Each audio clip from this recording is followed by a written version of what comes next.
नमस्कार, स्वागत है आपका हमारे चैनल पर। शिवसेना सांसद संजय राउत को अदालत की तरफ से लगा है फिर एक बार बड़ा झटका। आपको बता दें कि पात्रा चौल भूमि घोटाले में आज सुनवाई करते हुए, जमानत याचिका पर सुनवाई करते हुए आज कोर्ट ने बड़ा झटका दिया है संजय राउत के लिए और उनकी न्यायिक हिरासत को 10 अक्टूबर तक बढ़ा दिया गया है। यानी कि अब दशहरा भी संजय राउत को मनाना पड़ेगा जेल में। आपको बता दें कि जिस तरीके से ये मामला जो है वो दिन प्रतिदिन अब बढ़ता हुआ नजर आ रहा है। 1 अगस्त को ईडी ने गिरफ्तारी की थी संजय राउत की और उसके बाद अभी तक जमानत नहीं मिल पाई है संजय राउत को। जहां एक तरफ उनके वकील का कहना है कि संजय राउत के खिलाफ ईडी के पास कोई भी पुख्ता सबूत नहीं है, तो वहीं दूसरी तरफ कोर्ट की तरफ से एक के बाद एक बड़ा झटका लगता हुआ नजर आ रहा है संजय राउत को। ये पहली बार नहीं है कि जमानत याचिका को लेकर आज कोर्ट में सुनवाई हो रही है। इससे पहले भी जमानत याचिका पर कोर्ट ने कई बार सुनवाई की है, पर जमानत देने की बजाय हमेशा ही संजय राउत की बड़ी है न्यायिक हिरासत और फिर एक बार न्यायिक हिरासत को बढ़ा दिया गया है और अब इस पूरे मामले पर 10 अक्टूबर को सुनवाई होगी। यानी कि जहां एक तरफ दशहरा और रामनवमी के दिन चल रहे हैं, ये तमाम दिन भी त्योहार हैं, वो भी अब संजय राउत को जेल में बिताने पड़ेंगे और आशंकाएं ये भी जताई जा रही हैं कि अब संजय राउत दिवाली और इसके बाद आने वाले तमाम त्योहार भी जेल में ही बिताएंगे क्या। जिस तरीके से आज 2 से ज्यादा महीने हो चुके हैं संजय राउत को जेल में बंद और जिस तरीके से जो मामला था 2007 का पात्रा चौल घोटाला, जिसमें एक तरफ ईडी को मिले तमाम बड़े सबूत और ईडी की तरफ से संदेह जताया गया कि ये पूरा मामला है मनी लॉन्ड्रिंग का, तो वहीं दूसरी तरफ संजय राउत ने कहा था कि मेरा कोई भी दोष नहीं है इस पूरे घोटाले में और मेरा नाम नहीं है इस घोटाले में। जिस तरीके से 12 से ज्यादा घंटे की कार्यवाही और तहकीकात के बाद गिरफ्तारी की गई थी संजय राउत की, अब उसके बाद लगातार मुश्किलें बढ़ती हुई नजर आ रही हैं पात्रा भूमि का जो घोटाला था इस पूरे मामले को लेकर। आपको बता दें कि आखिरकार ये पात्रा चौल केस क्या है और आखिरकार इस केस की वजह से आज संजय राउत की जो मुश्किलें हैं वो इतनी ज्यादा क्यों बढ़ी हुई हैं और आखिरकार कोर्ट की तरफ से क्यों जमानत नहीं मिल पा रही है उन संजय राउत को जो तमाम और नेताओं को जेल भेजने की किया करते थे बातें। कभी इनकी ही सरकार यानी कि एमवीए ही सरकार के नेता नवाब मलिक कहते थे समीर वानखेड़े को जेल में डालने की धमकियां और कहते थे कि समीर वानखेड़े को जाएगा जेल में, उन्होंने किया है फ्रॉड। तो वहीं दूसरी तरफ समीर वानखेड़े अभी भी अपनी कर रहे हैं नौकरी, तो वहीं दूसरी तरफ पूर्व एमवीए सरकार के तमाम जो नेता हैं वो अभी भी जेल में बंद हैं। बात चाहे फिर अनिल देशमुख की जाए या नवाब मलिक की या फिर अब संजय राउत की, जिन्हें अब 2 से ज्यादा महीने हो चुके हैं जेल के अंदर। मनी लॉन्ड्रिंग का मामला उनके खिलाफ दर्ज है। जिस तरीके से पात्रा चौल भूमि घोटाले में उनके ऊपर आरोप लगे थे कि उन्हें बिल्डर और तमाम लोगों से रिश्वत ली है,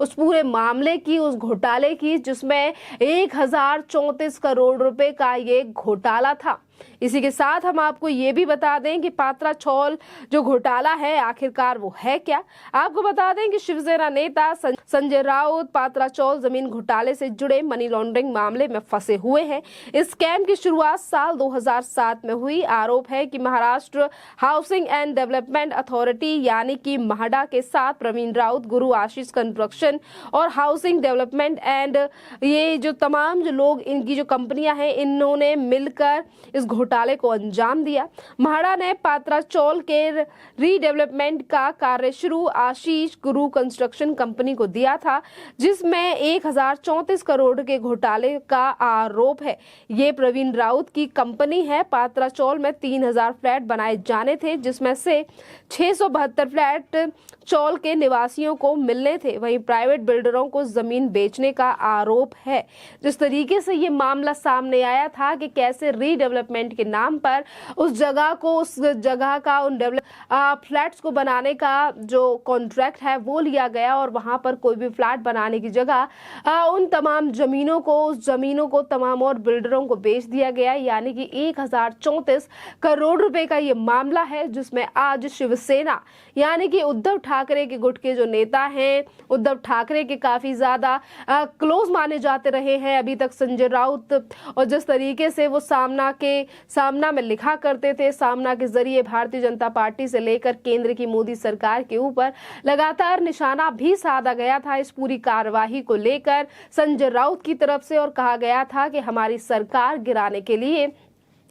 मुझे फंसाने का प्रयास किया जा रहा है। केंद्र सरकार जो है वो ईडी और सीबीआई का इस्तेमाल कर रही है। और वहीं दूसरी तरफ ये चीजें सामने आ चुकी हैं कि किस तरीके से इस पूरे मामले में केंद्रीय एजेंसी ने जांच तो शुरुआत से चल रही थी इस पूरे मामले में, जहां एक तरफ आज संजय राउत जो हैं वो जेल के अंदर हैं और लगातार कोर्ट की तरफ से उनकी मुश्किलें जो हैं वो बढ़ती हुई नजर आ रही हैं। तो इसी के साथ हम आपको ये भी बता दें कि सिर्फ संजय राउत ही नहीं बल्कि ये मामला 2020 में जब इसमें पूरे मामले में कार्यवाही केंद्रीय एजेंसियों के द्वारा की गई थी तो उस समय पर संजय राउत की बीवी वर्षा राउत का भी नाम आया था और वर्षा राउत से भी कई बार पूछताछ ईडी कर चुकी है। और इसी साल भी कई बार वर्षा राउत को ईडी के द्वारा बुलाया गया था। जिस समय पर संजय राउत से पूछताछ की जानी थी उससे पहले वर्षा राउत को भी कई बार पूछताछ के लिए बुलाया गया था इस पूरे मामले में कि कैसे जो ट्रांसफर, यानी कि जहां एक तरफ इस पूरे मामले का गुनहगार है, आरोपी है प्रवीण राउत, जिसकी गिरफ्तारी पहले ही ईडी के द्वारा की गई है, और प्रवीण राउत की बीवी के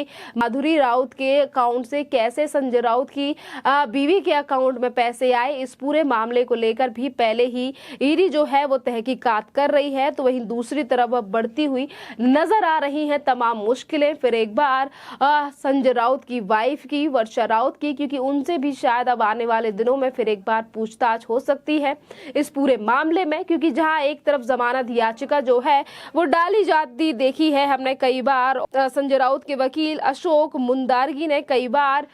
कोर्ट में जो है वो याचिका लगाई है जमानत के लिए और उस पूरे मामले पर सुनवाई करने की कोशिश की गई। कई बार संजय राउत के वकील ने कहा कि ईडी के पास कोई भी पुख्ता सबूत नहीं है, तो वहीं दूसरी तरफ ईडी ने हर बार विरोध किया है संजय राउत की जमानत का। और जिस तरीके से ईडी जो है वो इस पूरे मामले में तमाम जो तथ्य हैं उनकी जड़ों तक पहुंचना चाहती है, और इसीलिए कोर्ट की तरफ से भी हमेशा ही संजय राउत की जो न्यायिक हिरासत है उसे बढ़ा दिया जाता है। खैर, देखना अहम ये भी रहेगा कि आने वाली 10 तारीख को किन मुद्दों को लेकर सुनवाई की जाएगी और क्या उस दिन भी संजय राउत को जमानत मिलेगी या फिर एक बार संजय राउत की बढ़ेंगी मुश्किलें पात्रा चौल भूमि घोटाले में। जिस तरीके से ये मामला जो है वो 1034 करोड़ रुपए का है। आपके लिए बता दें कि सिर्फ संजय राउत ही नहीं, इसी के साथ पूर्व एमवीए सरकार के तमाम ऐसे मंत्री हैं जिनके ऊपर ऐसे ही करोड़ों के भ्रष्टाचार का मामला चल रहा है, चाहे फिर वो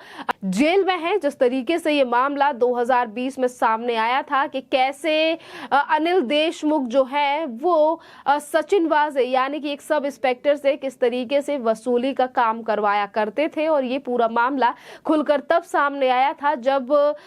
इन्हीं के यानी कि किस तरीके से इनके ही अपने इंस्पेक्टर और सीपी यानी कि परमवीर सिंह ने इस पूरे मामले को लेकर खुलासा किया था। और वहीं अगर बात की जाए नवाब मलिक की, जो कि एनसीपी के बड़े नेता भी हैं और वहीं दूसरी तरफ एमवीए में एक बड़े विशिष्ट पद पर भी रहे, और जिस तरीके से आज उनकी भी मुश्किलें लगातार बढ़ती हुई नजर आ रही हैं। जिस तरीके से सीबीआई ने उनकी गिरफ्तारी की, एनआईए भी उस पूरे मामले में सामने आई थी कि कैसे नवाब मलिक के जो संबंध हैं वो अंडरवर्ल्ड से थे, अंडरवर्ल्ड के साथ लिंक निकल कर आया था नवाब मलिक का। और जब जाकर उनकी गिरफ्तारी हुई, जहां एक तरफ पूर्व एमवीए सरकार की तरफ से तमाम बड़ी बातें की जा रही थी और कहा जा रहा था कि सरकार जो है वो 30 से 35 साल चलने वाली है, तो वहीं दूसरी तरफ जैसे ही देवेंद्र फडणवीस और एकनाथ शिंदे की महाराष्ट्र में सरकार बनी है, उसके बाद ही किस तरीके से एजेंसियां जो है वो महाराष्ट्र में काम कर रही हैं। और ये सरकार गिरने के बाद यानी कि एमवीए की सरकार गिरने के बाद ही संजय राउत की